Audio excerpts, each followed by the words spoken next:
Stakes Fantasy Network live stream. It's our first one since training camps have gone live. And we got a special guest tonight, Matthew Davis from FTN Fantasy Network. He is joining us tonight, competing in the RotoWire Online Championship, $250,000 grand prize on the line. Matty, we're happy to have you joining us tonight. We didn't do this intentionally. We didn't intentionally give you the number one pick just because you were going to be here tonight, but you do have the number one pick. So it's going to be a fun draft. You looking forward to it? You got any special things in mind with the number one pick tonight? No, I'll keep it chalky, but I will say that I am excited to have the number one pick, not just because it is the number one pick, but because all of my NFFC drafts, I've basically spread butter thus far, 1 through 12, just trying to get the feel for the field, and I keep getting pick 7 and 8, and lo and behold, I keep drafting Stephon Diggs. So it's going to be exciting to get a running back in the first round because I'm a boomer and that's what I like to do. And I feel comfortable in just taking the high ceiling, the high floor. I know that there have been a couple of discussions, people want to debate maybe going with Christian McCaffrey or taking, the wide receiver with Cooper Kupp, but I'm going to go chalky tonight, and it makes my content easy to start the show off, and I can start, filling things out with the draft and talking to you guys. So yeah, I'm definitely going Jonathan Taylor, and here we go. All right, so the draft is starting up, and Darik, these drafts are selling out. Multiple online championship drafts selling out every day at playnffc.com. You're watching the majority of them, so we'll talk about draft builds tonight, but they've certainly been a lot of fun to watch, and with training camp starting up, they are getting hot and heavy, aren't they? Sure are. Like you said, I've probably watched, 50 of these at least already. I think we're up into the 70s. I feel like I've watched at least looked at the boards of most of them for sure. We're starting to see guys move. That's kind of typical. Like you said, training camps bring out news or lack of news or whatever they bring. So we start seeing guys start shifting a little bit. Justin Jefferson just goes in the 2-hole. We've seen that plenty actually.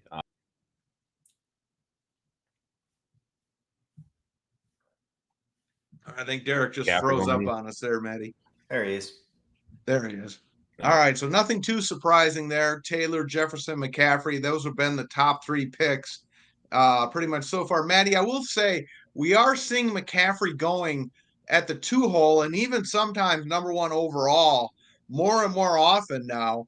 What are your thoughts on McCaffrey? Do you think we will see him going number one overall more and more as we get closer to the start of the season? Yeah, I think for the people that are taking him one, I'm assuming it's more of a differentiation thing that they've already built a little bit of a portfolio with Jonathan Taylor or taking their favorite wide receiver. And then they're like, okay, well now I gotta pop off with some Christian McCaffrey because, if he's going to do his thing, then I need to make sure I'm going to have some of that as well. So I think it's a little bit of a little bit of both. But if I was in a prime time and let's say I only had one of them, I just lean more towards the safe thing. And for me right now, it's Jonathan Taylor just because he hasn't had the previous 2 seasons of injuries. Yeah, that's something Greg and I were talking about on our Sirius show a couple of weeks ago. Now, obviously, it's been, I think, 15 years since an RB1 has repeated. So the odds are against Taylor repeating. But when you look at the overall guys who have the best chance to do it, Taylor's probably the safest play, right? So he may not repeat as RB1, but he's probably your safest choice to do it. So that's why I think you feel the best about taking him there, right?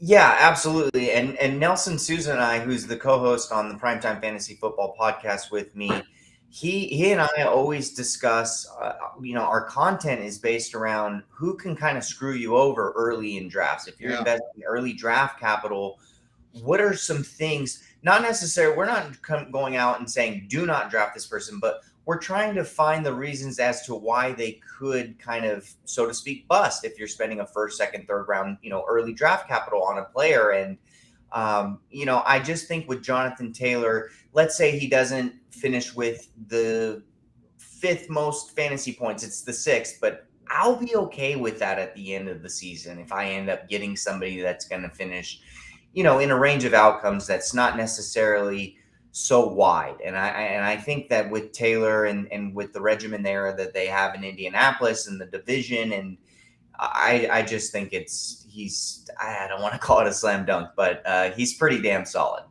Right, I agree. Nothing too surprising so far in the first round so far, right, Darik? No, again, just where they go. I mean, everyone's 2 or 3 spots, no farther than where their ADP is. It's just a matter of preference at this point.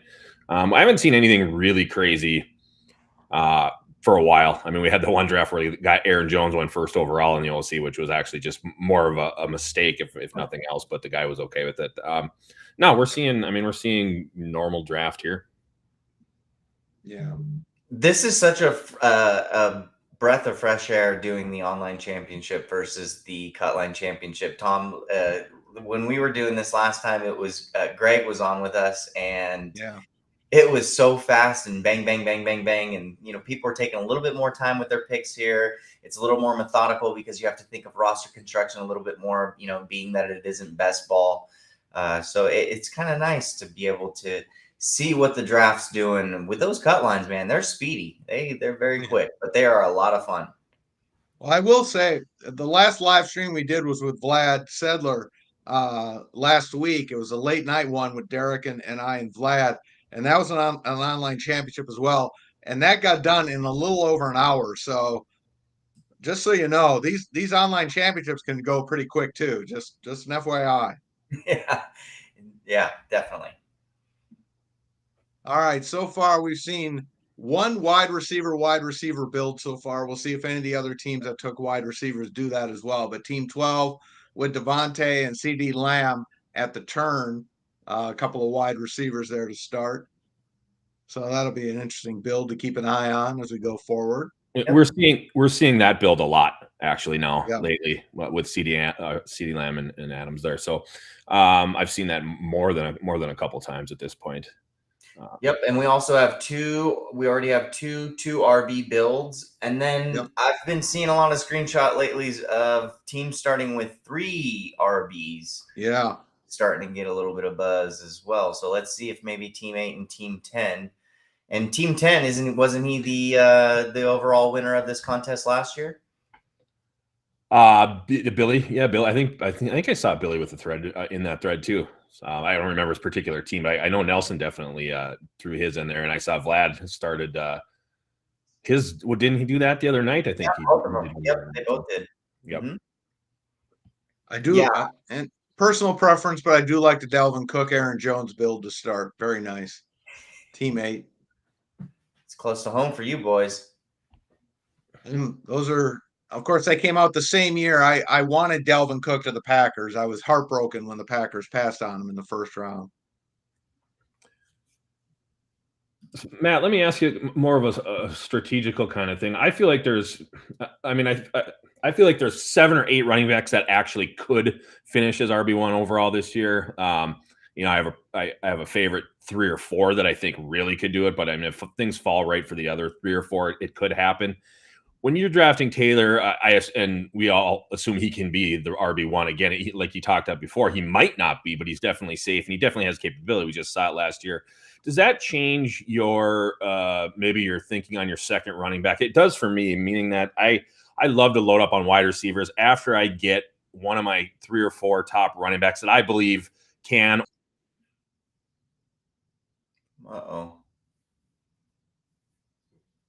So I will be the RB1. I'm not sure if I know the question.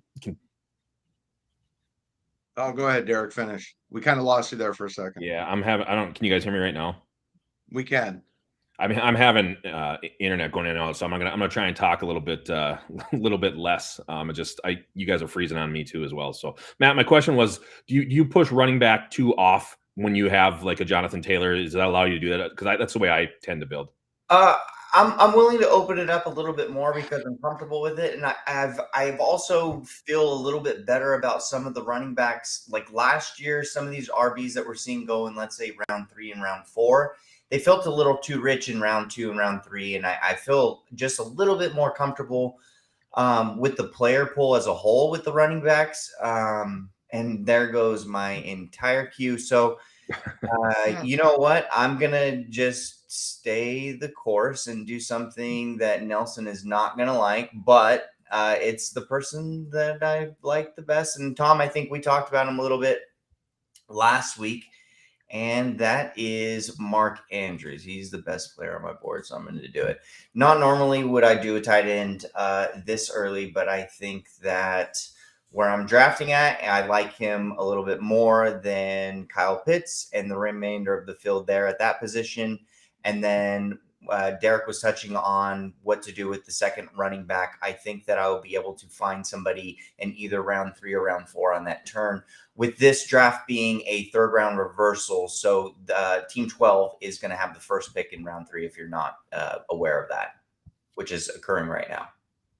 Well, it really, what drafting Taylor does, I think, Maddie, and tell me if you agree with this, it really does afford you the opportunity to lay off your RB2 for a few rounds because he is so good, right? I mean, you don't have to hit that position unless there's value there, right? I mean, you can lay off, for a few more rounds unless there's a running back you specifically like, in the next few rounds. I mean, you can go after other positions like Mark Andrews there, right?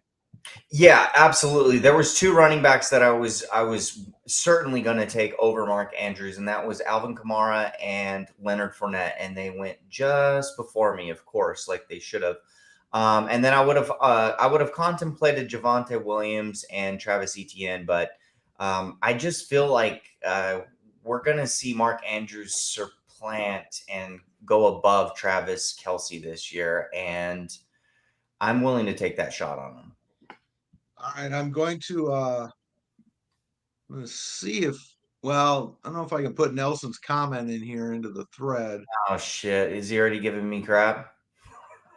That was Nelson's response to your Mark Andrews pick there. So if you can see that, everybody.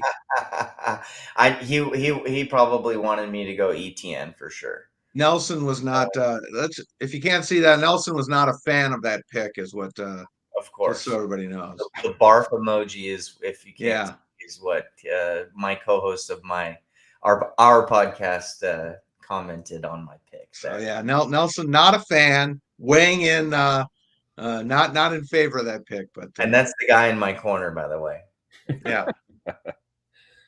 Who needs enemies with friends like that, huh? Exactly. Yeah. Hey, he's always honest with me, which keeps us strong. It's good. I like it.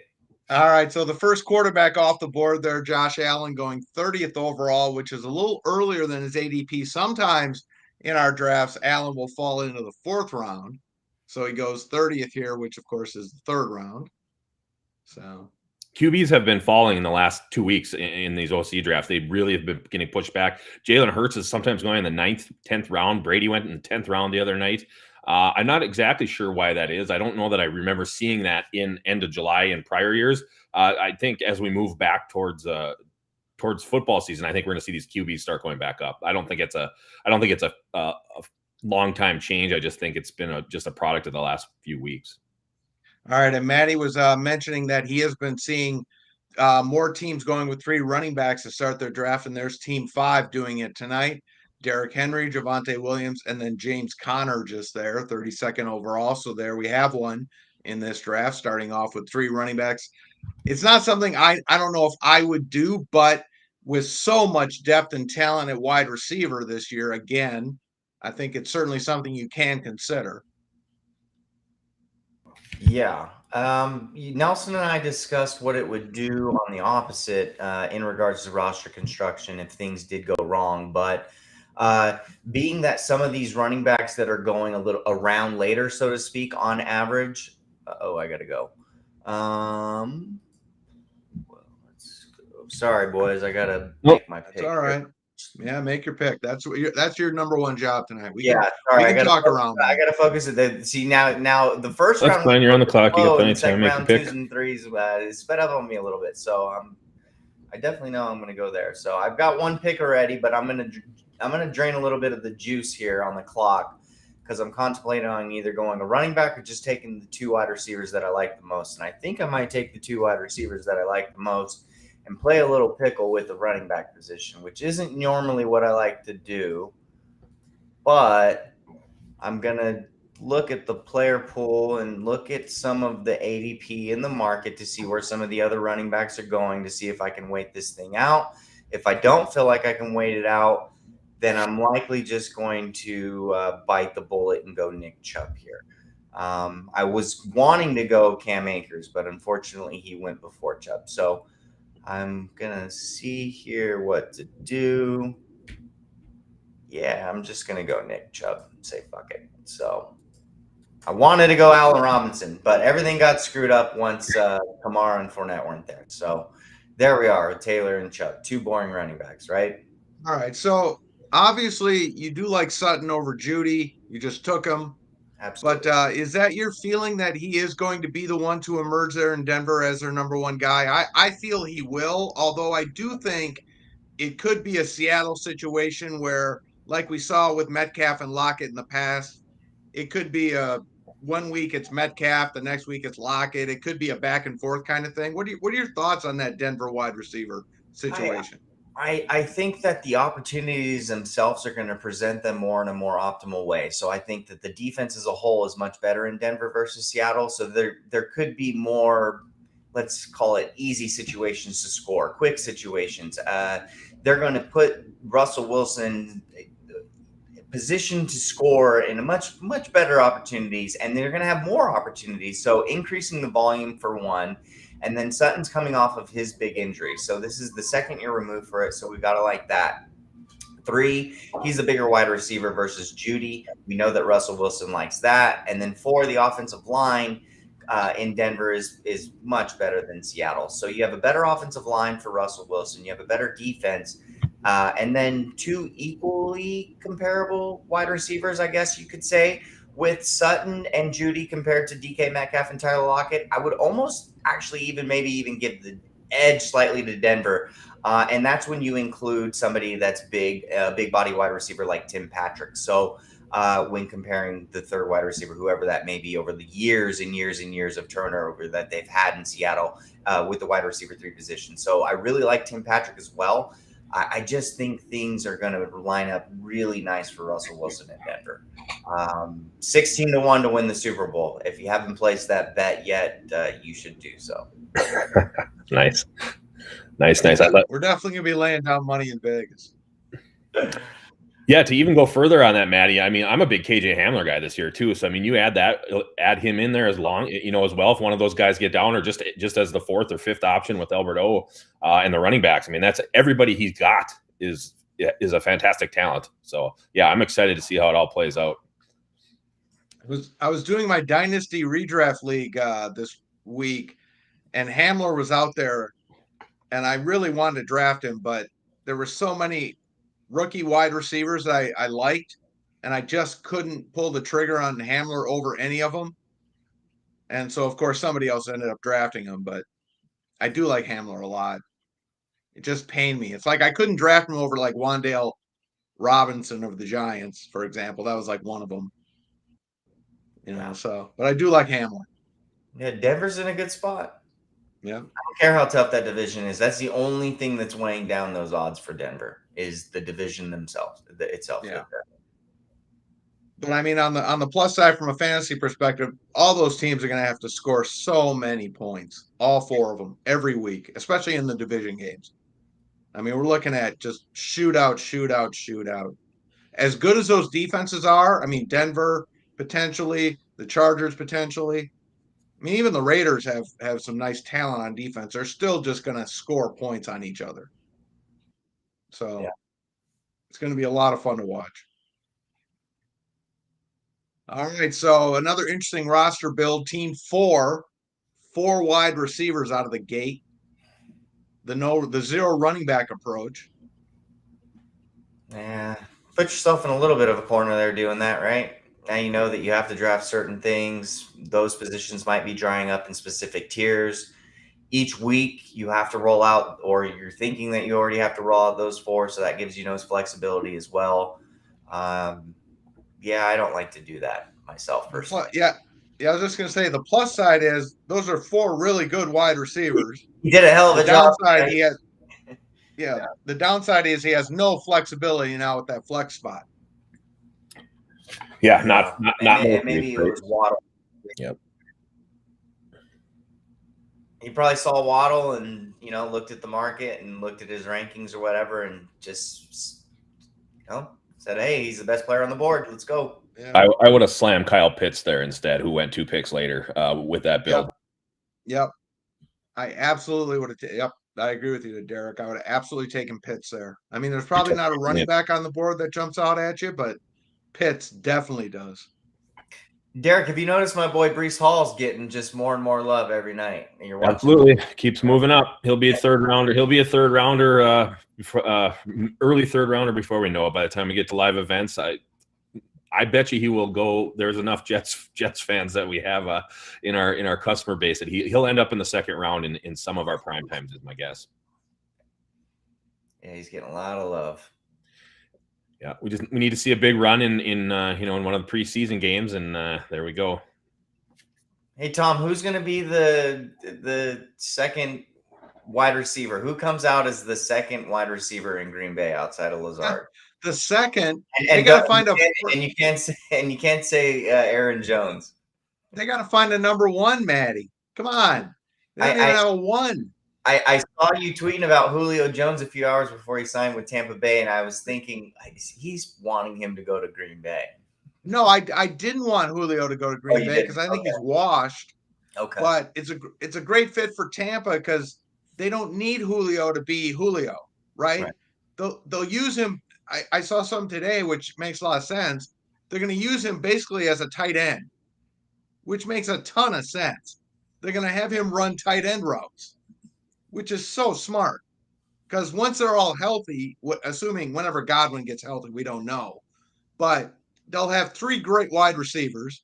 So then they can trot Julio out to basically be a tight end. I mean, they're so smart. Meanwhile, in Green Bay, they're going to be trotting out a bunch of number 4 wide receivers and trying to figure out who their number 1 is. Yeah, good luck with that.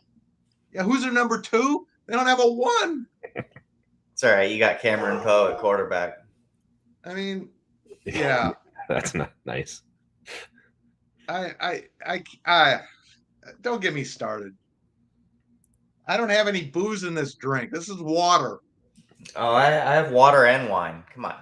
Yeah. Nicely done. I'm going to have to go get a refill of booze if we're going to start talking the Packers wide receivers soon. Oh, boy. Hey, 2 Bears off the board back-to-back, Mooney and Montgomery.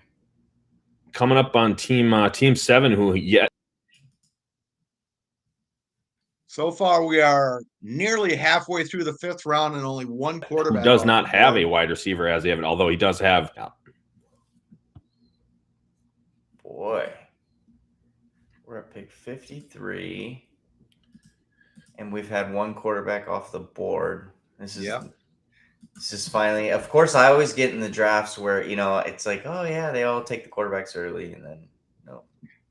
No, I think this is probably the year where it's been longer for quarterbacks, and there goes Justin Herbert.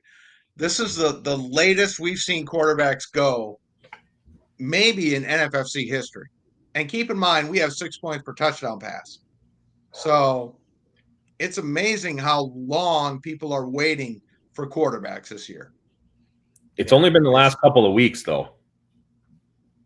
It's still it's amazing. I mean, when you think about Josh Allen's QB1, and he sometimes goes into the 4th round, and then you got Herbert Mahomes, who sometimes typically go a couple of rounds later, and there goes Mahomes. And then you got another gap until the next tier. So people really are waiting. Things are heating up here. Ooh, I've got some decisions to be made, boys. All right, now we see what Team 4 does. Oh, boy. I really hope I don't get squeezed out here. See if Team 4 addresses a non-wide receiver position here. Can't take a wide receiver here. I guess that's the yellow brick road of fantasy football. We've finally seen it, huh? He spent his $350, so he can do whatever he wants. But right, and there you go. Oh, we did it! There you go. Pave that path, baby. And 3 of them have the bye week with 11, but 2 of them are the Bucks. So one of them may not play to start the year. he's not. So put Godwin on ice for a little bit. Okay. And then you got Waddle, Godwin, and Evans out on a bye in week 11 when they're all healthy, presumably. Whew. This is the most unique roster build I think we've had, certainly on the live stream, in a while. I need that. All right, I'm in a good spot here. So you guys want me to tell you what I'm thinking here now while I'm on deck? Sure. All right, so I'm gonna go. I would go Lamar here, okay, to pair with Mark Andrews. That makes the decision easy there. If Lamar were to go, you're gonna put me in a corner.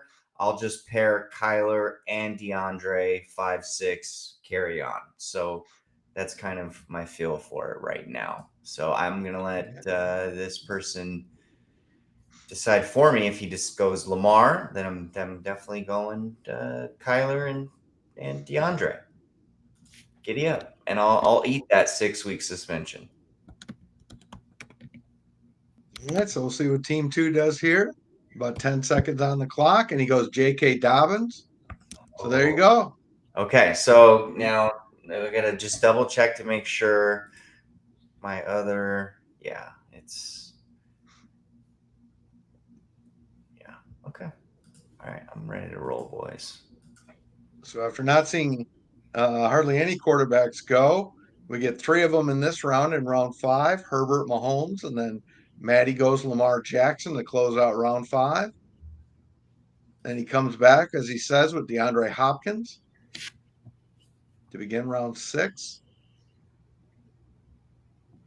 So basically, you've got 3 wide receivers at this point. I think we kind of look at Mark Andrews as a wide receiver 1. Yeah, I really like him. I told you the last time we were hanging out, Tom. Yep. I told you and Greg I got him as my tight end 1. So I'm Yep. I'm planting my flag on that. I'm sticking to it. And he's certainly being drafted. He's being drafted right where Darren Waller was being drafted last year. And let's hope, for everyone's sake, he performs better than Waller did a year ago. Yeah, no kidding. Week 1 was pretty exciting.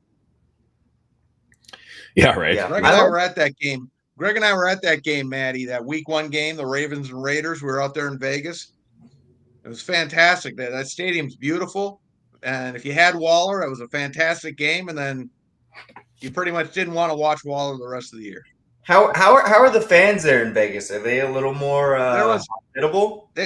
There was a guy sitting right behind us screaming for Marcus Mariota to play the whole game. Of course. So I don't know if he's got season tickets, because if he does, I don't know what the heck he's going to do with himself this year. With Mariota in Atlanta. But yeah, all he could do was scream. I thought maybe he was like Darik's buddy, because Darik hates Derek Carr so much. I don't hate him. He strongly dislikes Derek Carr. But yeah, every time Derek Carr would throw an incompletion, the guy would scream for Mariota to play. It was quite entertaining. How's Mariota going to fare in Atlanta? How's that going to go? Oh, he'll throw as many incompletions as this guy thought Derek Carr was throwing last year.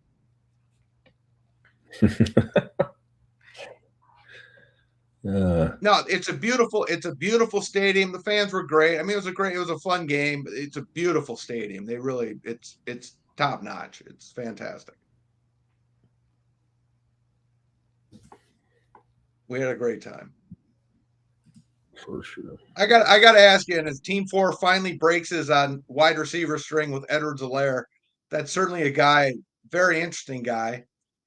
Began camp on PUP, came off PUP like a day or two later.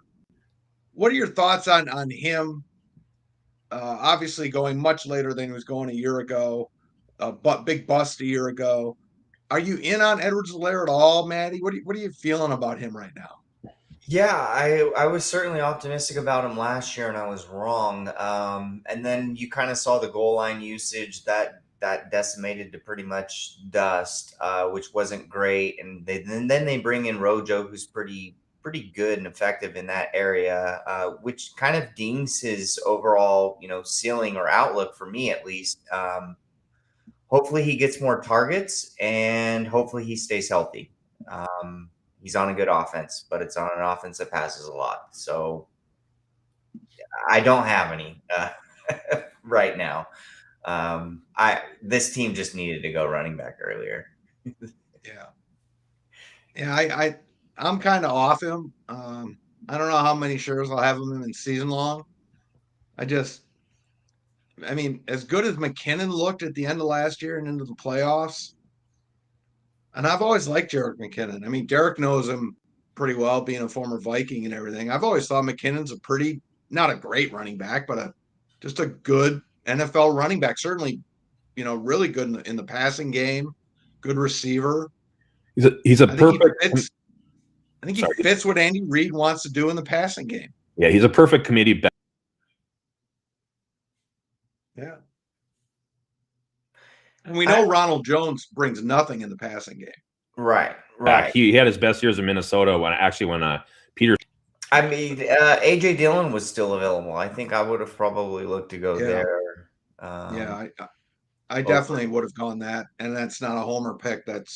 I just would have gone Dillon. No, yeah. I mean, even over the last week, AJ Dillon's ADP was 60. Edwards-Hilaire's 19 picks later. That's significant. There's actually a running back still on the board that I would have taken over both of them. Yeah. Yep. So we'll see where he ends up going. I'm not going to say his name in case anybody's listening, and maybe you might like him. Maybe you'll get him. I've received 2 vomit emojis now out of my first 6 picks. Somebody didn't like the Hopkins pick at all. I'm off to a hot start tonight. And then now I don't know where Nelson went after he throws me a vomit emoji and then he leaves. Howard, where are you, Nelson? Nice. Apparently Nelson had to go clean up after that. So we haven't heard from Nelson in the chat since then. That's right. He's probably getting ready to draft. He kept bothering me. He's like, I'm getting in this thing. He's like, I'm getting itchy. And I'm like, you need to stop. You need to go somewhere else. I said, there's plenty of other drafts for you to join. Yeah, I don't know if Nelson got into the 10:00 one tonight or not. He is. We got 6 spots left there. I was going to say he's probably already in it. All right. And there's another guy, and I know Darik's much higher on him than I am. I don't know, Maddie. What are your thoughts on Kadarius? I know Nelson likes him a lot. Well, an hour and a half. I'm in. That was, if I didn't go Hopkins, I was going Tony. To be quite honest with you. So every player that was drafted after Hopkins, I would have went Tony. I'm pretty high on him. I think that Brian Daboll is going to be able to find multiple ways to utilize him. Daboll is very, very smart. This Giants offense is healthy right now, knock on wood. And it should be fully capable of moving the rock this year. And I think Tony is going to be a big part of it. I will say, and there's the running back I would have taken, by the way, over the 2 that went. That's Tony Pollard. I will say I'm very interested to see what the Giants offense does. My issue is Daniel Jones. I'm not a Daniel Jones guy, but I'm very interested to see the schemes and the system that they put into place. I think they got some very interesting parts, with Tony and what they can do with Barkley if he can stay healthy and Wandale. But I'm not sold on Jones. So do they have the quarterback to make it all work? And can Barkley stay healthy? Those, I think, are the 2 big questions I got. Yeah. Well, I mean, obviously Josh Allen has had a lot of time to show us what he's done now, and he's done that under Brian Daboll. But when we first saw Josh Allen, it didn't look like we were going to see some fucking superstar. And not that Daniel Jones is going to turn into some superstar. I don't think that we're going to get that, so to speak. But if we're able to take, another level with the talent that we've seen on the legs, besides the stumbling, falling over his own feet and shit like that you see on Twitter and the ha-ha-ha's moments, I think he could make him formidable and could be capable. And if that's the case and the offense does kind of move, he does got some good feet too. So he could be kind of, a little sneaky fantasy friendly as well. We'll see. Hopefully we got Darik with. I know you're pretty excited about the Giants, right? I am. Also, comment by John Spurlock in the chat how the offensive line is much better as well. Yeah, it's improved definitely. The New York Jets offensive line has improved too. Both organizations have made significant improvements for sure. I think that gets slept on too. By the way, we've had a few subs now ask. They want Nelson and I to like have a full pod on like going deep dive on just offensive lines and stuff like that. So we're kind of, I think we have a guru over at FTM Fantasy that's into that and stuff. So we might do some content specifically on those offensive lines and how it can improve fantasy impacts. We'll see, but it definitely doesn't get talked about as much as it should. Agreed. I don't have the as much knowledge as I should on it, just as a whole. Like if you were to have me spit out quarterback rankings or whatever position rankings, I'm sure I could give you some sort of list as we're hanging out, but like offensive line, I would stumble at some point, right? Top 10 maybe, but then it's like keep the chat comments coming, guys. I'll try to keep them posted into our live stream here, but yeah, keep the chat comments coming. Close circuit for Josh Dombrowski. My wife actually made carrot cake cupcakes for my birthday. Yeah, did you hear me earlier? I said happy belated. How did it go yesterday? Did you get to go out to dinner or anything, or were you drafts? Went out to dinner last night at my buddy's bar. Basically, had some great pizza and some root beer barrels. I was telling Tom, and some Captain Diets and. Yeah, so Darik had some concoction, and tomorrow we're gonna spend the day with the whole family. We're gonna. That was great timing. You cut out for a minute, and Tom was helping you out, and then you started talking about the local racetrack. So there's two players here, and I feel pretty damn good about both of these picks. It's Chase Edmonds and Brandon Ayuk. I think Brandon Ayuk's going to regress a little bit. I'm going to buy the dip on him, and I think I like Chase Edmonds' landing spot there as well, especially with the backs that you see behind them. They're all dust or they're injury prone, and I think Chase Edmonds is going to look like the best running back by far, and the offense is going to be in a lot of positive game scripts. So I think it's going to bode well for Chase Edmonds this year. It's definitely an interesting backfield. I personally think Mostert is their best running back in terms of talent, but he's also the guy who's clearly going to get hurt. First quarter of week 1. Yeah, so I think Edmonds is the guy with the best fantasy value. Yeah, I just think even with the guys around him, let's say, and I hope Mostert stays healthy. You know what? He's awesome and fun to watch. He's been really explosive when he has been healthy, but even with him around and his efficiency, I think that there's going to be just enough opportunities with that offense and what they have around him. So with Waddle and Hill's speed, I think that's going to draw a lot of attention. And then they can kind of mix around Waddle and Hill in the backfield too to kind of disguise things. So Edmonds is a fucking talented back, and I think that they'll figure out the right ways to utilize him, and he can pop off. He's got the most upside in the passing game of the three, that's for sure. Yeah, and that's sort of the back that's going to get, let's say, 40% of the touches maybe, but majority of the targets. And then I think you've got something formidable in fantasy football. Yeah. All right, we've heard a lot of talk in New England about their backfield this week. Might be a shakeup there, but as of now, Damian Harris has been the guy being drafted first, and he goes first in this draft tonight. So no change in this draft, at least. And there goes Rashad Penny off the board. I like that pick. That was the next back that I was gonna. If Edmonds was gone, I was gonna go Penny. That would have been. I actually, he's drafted 3 running backs in a row, and that's the one I like the best of the 3 he's drafted. Ain't that something? I actually agree with you, Tom. I'm over here looking at my rankings, and I'm concurring. I agree with John Spurlock there. Great pick for Elijah Mitchell. I know there's talk of the 49ers going to a committee now and all that, but last year when Mitchell was out there and healthy, he was the guy. That was who Shanahan trusted. And they're not going to use Debo as much in the running game as they did a year ago. I think he's going to be more of a traditional receiver like he was the first 8-9 games. I love Mitchell. I would disagree there.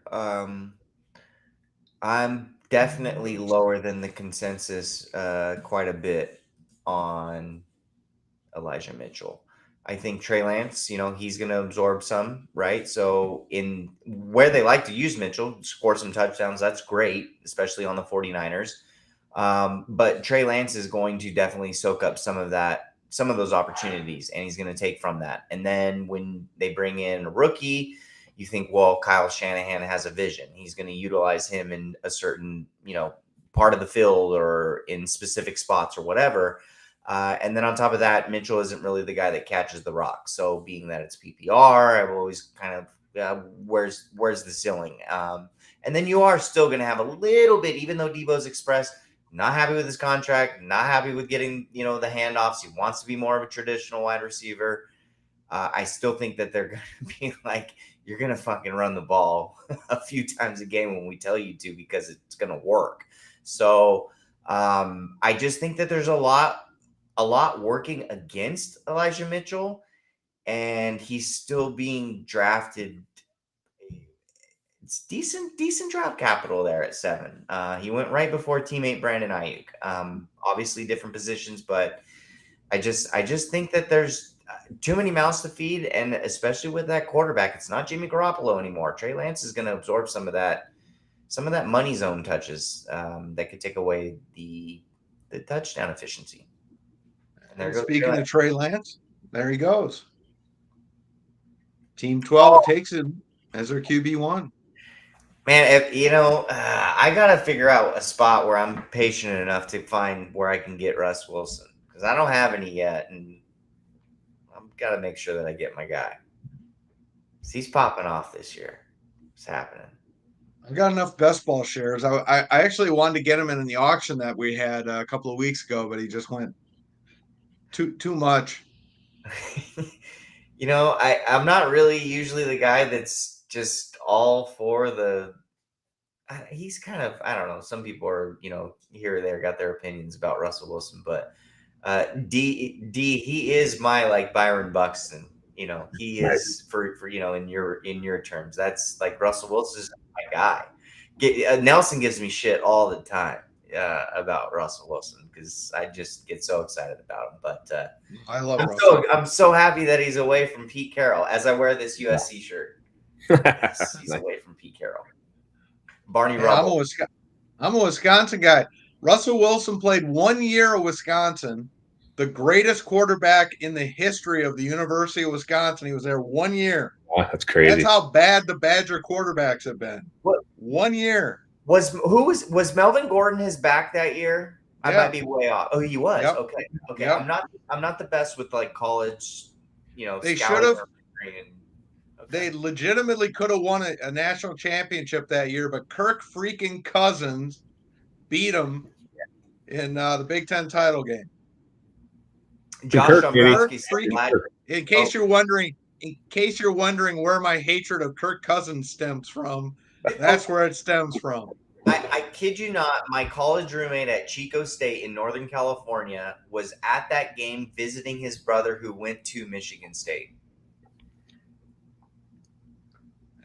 No, I was for a California person. He was like, "Dude, that was like the craziest sporting thing I've ever seen." Like, people in California, they don't get like that. They don't. I watched Russell play, and then I watched all the so-called draft experts talking about this guy, and they kept saying he couldn't play in the NFL, and I'm like, what are you watching? This guy could make every throw. And then they kept saying he's a scrambler. And I'm like, he doesn't look to scramble. When he moves out of the pocket, he's always looking to throw downfield. He's not a runner. He's everything you want. He's just not 6'2". That's the only thing he wasn't. He wasn't, prototypical, 6'2", 6'3" guy. He was 5'10", 5'11". But so was Drew Brees. And then the Jaguars draft a freaking punter instead of him in the 3rd round. I think the hype thing does get overblown just a little bit. I mean, look at the arm strength for Kyler Murray and Zach Wilson. Those are two smaller quarterbacks, and they both have cannons. I remember reading Peter King's draft article about Russell Wilson. He said he didn't have the arm strength to play in the NFL. And I retweeted that, and I retweeted at him and said, "You clearly have not watched this kid play. He can make every throw, and he can. Obviously he's played 10 years in the NFL. He's one of the best deep ball passers. Yeah, he's probably the in best. the NFL. He's probably the best deep ball passer. I mean, it's just, and none of these guys have ever owned up to it. And now we're seeing all the quarterbacks go off the board, by the way, in the last 2 rounds. Yeah, that's a run. I got to do math here. 7? I got that right? That's a lot of pink. Yep. Rounds 8 and 9. Huge quarterback runs here. Yeah, 7 in the last 8th, I like 9th that round. Dallas Goedert pick too, by the way. Tight ends fell a little bit. Seeing that, I would have definitely pumped the brakes on Mark Andrews. You never know what you're going to get here, right? Each draft's a box of chocolates. I'm on the clock as well. So, and Tyler Boyd went. He was one of the 2 wide receivers I was going to take. You bastard. Okay, so I have one of my picks lined up. And there's probably my second pick, but let me cross. Sorry, guys. I got Tyler Boyd a lot. I got caught off guard here. No worries. All right. Had my picks ready, and then there goes. Okay, so I'll take my 1. There's that. And then he is there. Okay. There's your jet. Yeah. So 7 QBs go here in rounds 8 and 9, starting with Jalen Hurts, the first one, Matthew Stafford, the last. So that's pretty much the tier. We're done with the QB1s at this point. We've pretty much gone through all of them, unless you consider Derek Carr, who's still hanging out there. It's kind of borderline. Yeah, I think you can put him there. I think you got to back Carr up quicker than the rest of these guys, though. Yeah. I would say that's a nice pick, Matty. Thank you. I like that pick. But I would say we've kind of exhausted the primary tier of QB1s at this point. I do want to ask you, Matty, since you made your 2 picks, I like Lamar. Certainly he's a top end guy, but when you look at this run here of the 7, Yeah. do you have any, playing hindsight, 2020 vision and all, do you have any second thoughts about, I really wish I'd have laid off QBs and maybe hit that run there in rounds 8 or 9, or are you happy with Lamar? Yeah. Well, yeah, it's twofold there. So, really like Lamar, and I think that he is being just mispriced. I think even if I'm jumping the gun early, let's say in the 5th round, I still think I'm getting a bargain on him. I think that we aren't realizing the capabilities and what his potential and what he can and what he's gonna do. So I'm okay with it, but like I mentioned with Mark Andrews earlier with the tight end position, both of those positions actually fell in this draft. And normally they don't tend to sometimes. And knowing that, I could have probably waited on Mark Andrews and popped Kyle Pitts, where I got Nick Chubb, and then you could have waited on Lamar Jackson and went with, Jalen Hurts or Joe Burrow or whatever. I think in this, if you would have known, if you'd have known like a home league, this is a league every year that tends to wait on quarterback. They tend to wait on tight end. You just stay the course and you wait it out as well and play the waiting game. What really fucked me up, to be honest with you, was Fournette and Kamara and Javonte Williams being drafted right before me. I wanted to just double tap my RB, piece out there, and pound everything else is what I wanted to do. And when that went out the window, I just wanted to take the top dog at my position in my rankings and what I'm going to trust. And that's Mark Andrews at tight end. Yeah. That makes sense. No, I mean, obviously you can't play 2020 hindsight. You take the players that you like when they're there. The draft unfolds the way it unfolds. I think this is twice now, though, Tom. I've gotten the Lamar Mark Andrews correlation, so we'll see how that checks out for me this year. Yeah, I mean, at the end. You drafted two great players. So I mean, there's no reason to be kicking yourself for drafting Lamar Jackson and Mark Andrews, right? Right. You know, on Sunday when you go, oh, the Ravens have the ball. Well, hopefully Lamar and Mark Andrews get a piece of it. I think I'll be okay in that regard. So I mean, I was talking about our auction that we did a few weeks ago. I got Debo for 34. I was very happy with that. I had no idea that Devontae Adams was going to go for 35 a couple of picks later. I mean, what are you going to do? Yeah. I mean, if I was that smart, I wouldn't have gone after Debo, right? But you don't know how those things are going to go. Yeah. I have no idea how the Nick Chubb pick's going to go at 4.1. I have no clue. Do you guys have any? What are your guys's? Where are we at with that? What are we doing there? I mean, there's so many hypotheticals. The offense would be great if Watson's the quarterback and they score more. Great. Well, if Brissett's the quarterback and the defense plays good and they just jam the ball, with Chubb a million times and he still could end up being great. Or the offense is just shit, right? And then he's not getting the targets because Hunt is. And just, I don't know. Well, he's really the one I'm the least concerned about with the whole Watson thing because their offensive line is so good. They can run the ball on anybody. So, and I mean, think about how bad Mayfield was after the injury, right? And Chubb still puts up his numbers.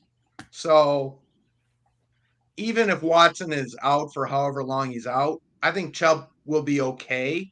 I think you downgrade him a little bit if depending on however long Watson is out. But it's not great, going from Watson to, whatever their situation is. But he's the one I'm the least worried about. I'm more worried about whatever goes on with that passing game.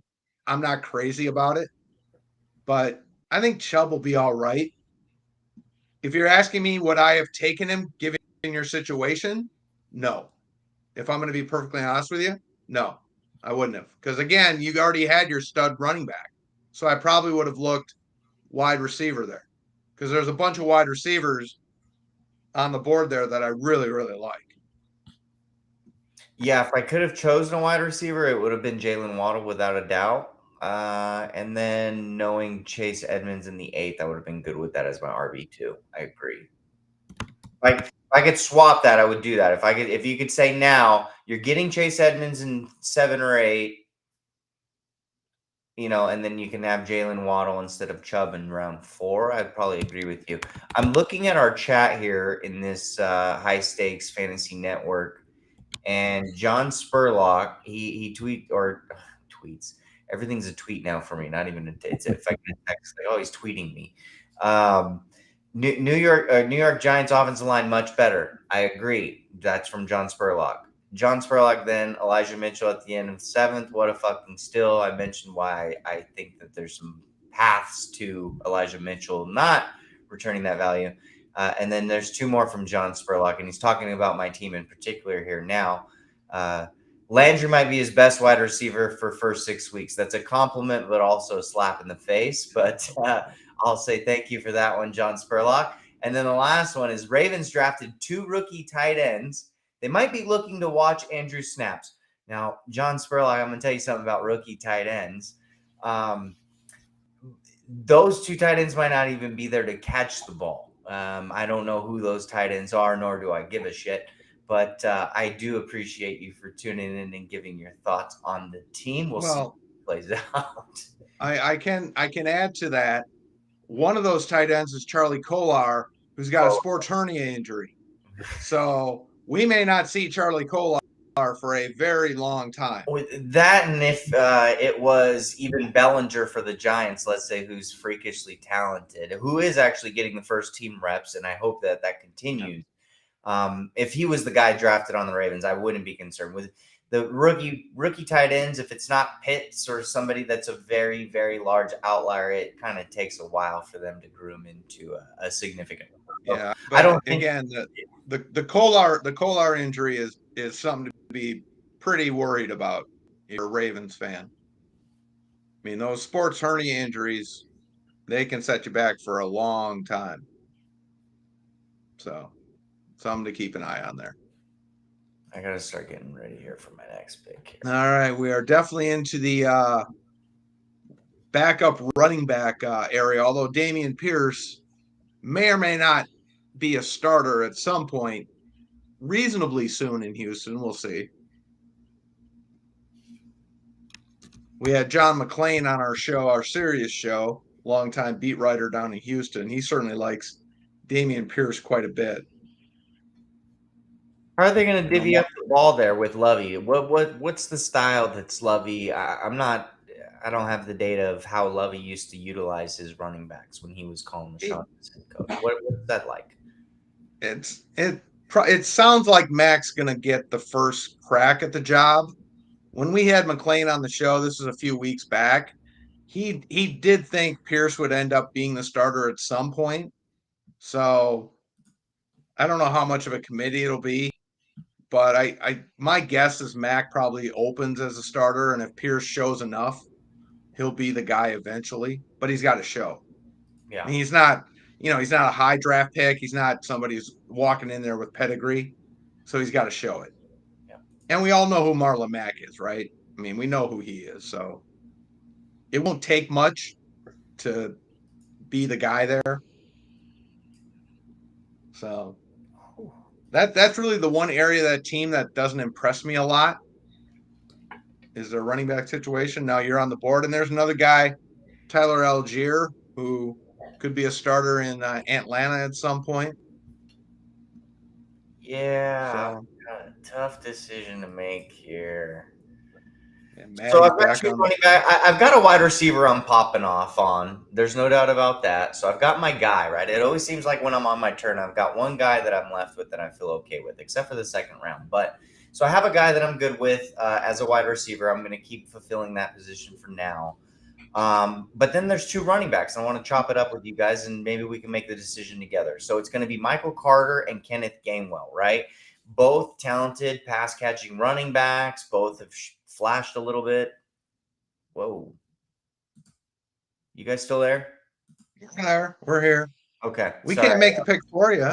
Sorry. I thought I cut the cord loose there. And then there's Kenneth Gainwell with Philadelphia. My bad. I thought my internet went. No, we're here. Okay. I like Carter's. Yeah, I think I gotta go Carter. Oh, this is tough. Let me see here. 10 and 14. So Matty is agonizing over his first pick in round 12. Yeah. Sorry. And then also a back that I don't think is going to touch the ball as much. We'll get into that a little bit later. But okay, yeah, I guess screw it. And there he goes, Michael Carter. Yeah. And there goes Gainwell right after him. The snap pick, yeah. I can't complain about the Team 2's pick. So. All right, so why Carter over Gainwell? What was the deciding factor there? The defense.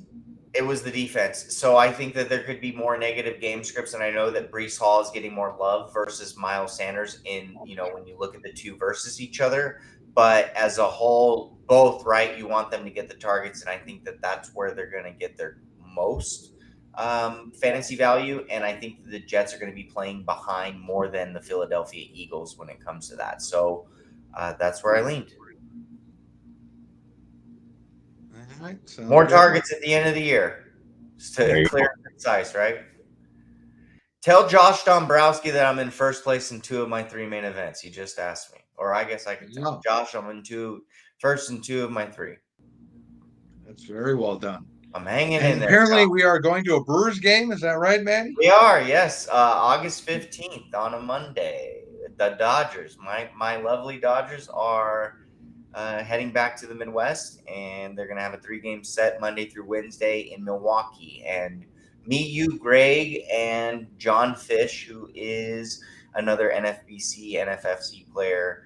He also plays basketball with you guys as well. Yeah, he's a great basketball player. Yeah, he is. He's all about that. So, he's going to be joining us as well. And then Greg was saying that you guys also have another buddy that's going to be joining us. Yeah, a guy we used to work with, Dean Peterson, worked with us at Stats years ago. So I think he's going to be joining us. So we'll have ourselves a fun night at I'm going to call it Miller. I don't know what the hell the name of the stadium is anymore. I'm going to call it Miller Park. Yeah, I've been doing a lot of hitter write-ups at FTN Fantasy for hitter planners and whatnot. It's guaranteed family rate, like park factors and stuff. But Miller Park.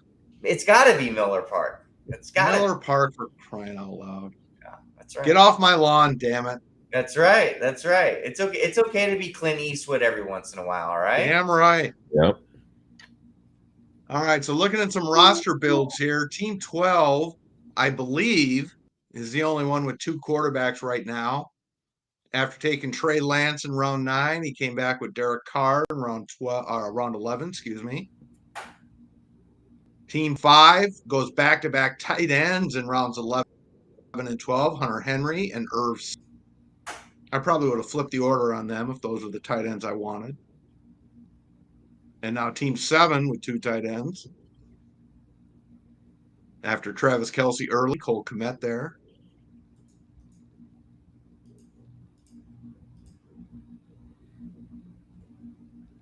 Otherwise, Darik, I'm not seeing any unique other, crazy, air quotes, roster build so far tonight.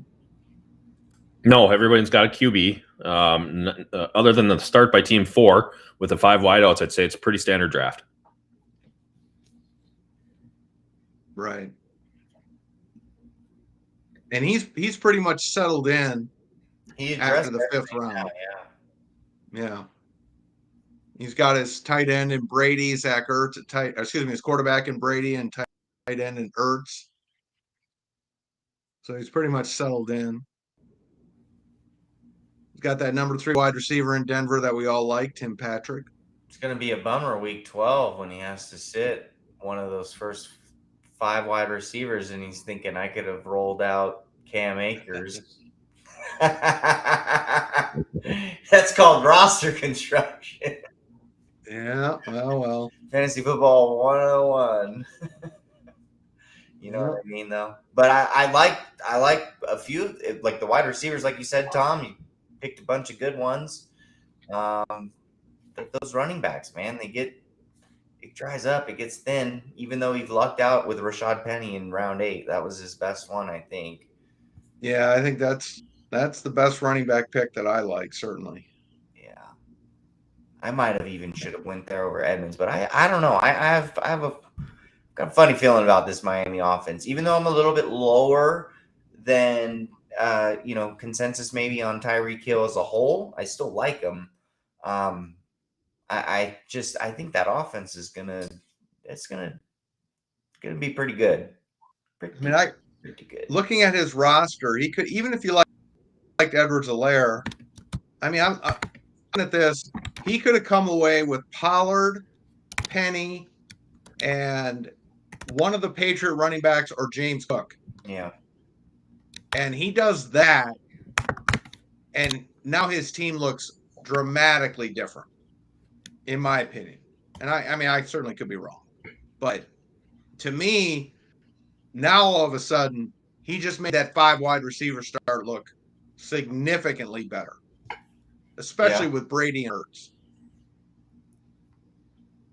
To me, that's doing the modified running back or whatever you want to call it. Sure. But that, to me, that really would make it look much better. D, have you been seeing? I feel like you're, at least for me, are you seeing more teams go away from the modified or 0 RB? Are we seeing more teams kind of get more green a little bit from rounds 1 through 3, let's say, than usual? Are there more? No, I don't think it's. I think maybe it's just something that recency bias. But I think overall as a whole, I don't think I've seen that many different builds. There's guys that just do that. 3 running back all the time, and then there's guys that go 1 running back and go 6 wide receivers.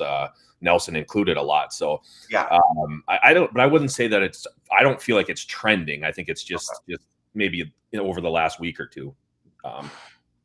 But we'll see. Maybe if it keeps going, then I think there's maybe something to it. This year's so different than last year. I mean, every year is with football, but it just feels like I can feel the grasp of how how different it feels with just the market in general in fantasy football. And this is only my fifth. This is only my fifth draft, and my co-host on our podcast has done like 30 something. At least. Fucking degenerate. I told him when he was trying to get into this draft, I said, fuck off, degenerate. Like, get away. You shoo off. Go. Find the later one. You stay up late. Go watch the movie for a while. Yeah, I go to bed. I go to bed a lot earlier than you, Nelson. Go stay up and do your drafts after that. And there's our first defense of the night off the board in round 13, the Bills D. Almost always the Bills first. And Team 5 loading up on tight ends, 3 in a row, with Hunter Henry, Irv Smith, and Albert O. Tough decisions every week. That's taking streaming tight ends to a new extreme.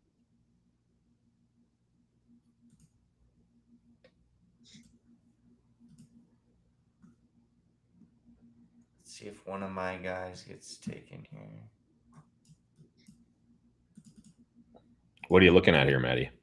A little bit of depth. So I want to add a tight end at a different bye week, just in case something happens. Mark Andrews, since I've invested so much in the draft capital, I think that there's a tier dry up, and I think it's significant. So Mike Gesicki, I really like him. Again, I think I'm reiterating this Miami offense. But yeah, so I'm definitely going to go there, and then it's Van Jefferson for me, right? So if something is pretty easy, if something were to happen with God forbid, or health forbid, or whatever you want to forbid, nutrient forbid, Cooper Kupp or Allen Robinson got hurt, I think Van Jefferson's in a pretty good spot. And even if they don't, I think he's in a pretty good spot to be productive. I like him as a whole. So Gesicki and Van Jefferson in rounds 13 and 14, it's good depth, right? That's where we're at in the draft. And I'm not ready to pounce on a defense/special team or anything else. So, yeah, good depth. Great spot for Jefferson, too. Plus, you get that free look game week 1. That's always nice. Yeah. You know what? Damn. I definitely haven't been watching too many drafts. I haven't. I'm obviously more aware of that come primetime drafts and some of those auctions, those expensive auctions and stuff like that. But yeah, that is true. You do get the free look, and that's somebody that could pop off. Yep. Especially with the opposing team, that could be a shootout. So, yeah, you would, take it or leave it, right? You got 2 of those guys now. You got Crowder in round 11. Yeah. Jamison Crowder is sneaky, and I think he could end up slowly rising up boards as we see Bill's Twitter. We see a beat reporter say, wow, Josh Allen's really starting to hone in on him if there's pressure, or if there's a situation, if they're running 3 or 4 wide and he's they're running more plays in the slot because of the new offensive coordinator, or whatever it may be, right? There's some sort of buzz on Twitter that we see via a beat reporter, and it's got Josh Allen and Jamison Crowder in the same tweet. I think we could see a tiny bit of a market upgrade on Crowder. So I'd like to get in when I can. All right, I think we'll go through the end of this round and call it a night and let you finish up, Matty. Thank you, guys. Yeah, so why don't you tell folks what they can get there at ftnfantasy.com in case you got anything special coming up you want to let folks know about? Yeah, always. So right now they're trying to promote the FTN Daily, which is awesome. I believe they're doing actually a special with $189.99 for the first 50 subs. And the last time I checked, there was like 20 left available of that. I don't know if it's available or not any longer, but the season long, that's what I'm here for. And that's what I'm proud of doing. I mentioned Nelson Sousa earlier. I'm sure most of you guys are familiar with him. I consider him the GOAT. If not, he's one of the GOATs, and proud to be my co-host on the Primetime Fantasy Football Podcast, and that is presented by the FTN Network. And if you go over to ftnfantasy.com, you're going to get Vlad Sedler's weekly Fab article, which is just the absolute stone cold nuts each and every week. And then you're going to get all of Nelson's content draft season. So you get his targets, his fades, his rankings. You're going to get in-season content for him. So he does this awesome fucking journal it's much different too. So you have Vlad's Fab article, which is just great, right? It's very honed into Fab and budget and acquisitions and all this. But then you have this, like, it's a Google sheet from Nelson, but it feels like this online journal. Anyways, it's really awesome if you're not familiar with it. You can get that as well. Jeff Ratcliffe, who's huge, he's got all of his rankings, all of his content's available there. Chris Meany, Adam Pfeiffer, Tyler Lochner. I'm sorry, guys, I'm going on and on. Myself, I guess, if you want to see what I do, I've got my cut line specific stuff over there, rankings as well. And then I'm going to be doing streaming options. So wide receivers, quarterbacks, tight ends, etc. Check us out. We've got a lot of shit going on. FTN Fantasy. We have a lot of fun. We just had a hangout in Chicago. That was great too. So yeah, it's been going good. Thank you, guys. All right. Fantastic stuff. Yeah. FTNfantasy.com. We love working with you guys with everything we're doing. Darik, you got any final thoughts before we call it a night tonight? For me, anyways, I think we did a good job. I lost. I probably only heard 75% of what you guys were saying. So I'll have to get that fixed for next time. I've never had trouble like this before. So I don't know. Hey, well, I love you guys. I always look forward to hanging out with you guys. So, Tom, that'll be soon. If you haven't watched Terminal List, you guys got to do that. I know both of you would like it. And everybody, watch Terminal List, Amazon Prime. It's awesome. Right. I watched Outer Range, and I have no idea what in the hell that show is about. So at the end, it kind of. I'm waving the white freaking flag over that show. Did I recommend that one to you as well? I can't. We'll talk about it in Milwaukee, Maddie. Okay. Maybe after we've had enough beers, somebody can explain what in the actual F that show was about. Okay. Sounds good. Thank you guys. All right, guys. Everybody, thank you all for joining us tonight. This was a RotoWire Online Championship, $250,000 grand prize. Want to thank Matty Davis from FTN Fantasy for joining us. I'm going to let him get back to the draft and finish it all up. So hopefully he or one of the other 11 people in the draft tonight can win that big grand prize. You can sign up for any draft that we have, live events as well in Las Vegas or New York. Play NFFC.com. We'll have plenty more of these live streams every week, interviews, drafts, all kinds of great stuff. Darik will be here. I'll be here. Greg will be here. We'll have a lot of good times, a lot of fun. Join us. Play NFFC.com. Thank you all. Good night, everybody. Thanks, guys.